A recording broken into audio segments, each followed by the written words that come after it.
আসসালামু আলাইকুম। আজকে নিয়ে আসলাম হচ্ছে ডাঁটা শাকের রেসিপি। তো প্রথমে ডাঁটা শাকটাকে আমি হালকা একটু ভাপ দিয়ে নেব, মানে সিদ্ধ করে নেব।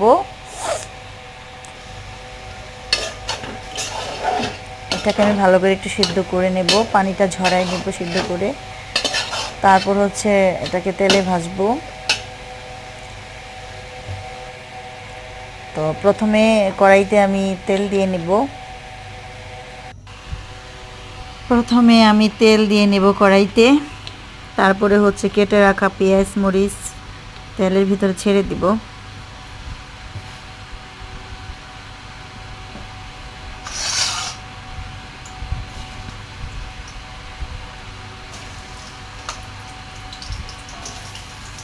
পেঁয়াজ মরিচটাকে আমি ভালো করে ভেজে নেব।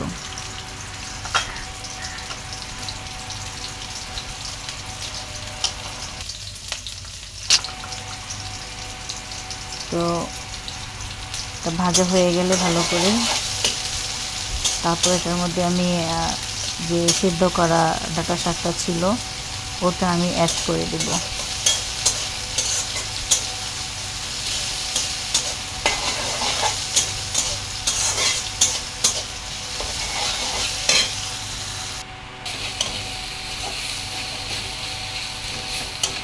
ডাঁটা শাকটা আমি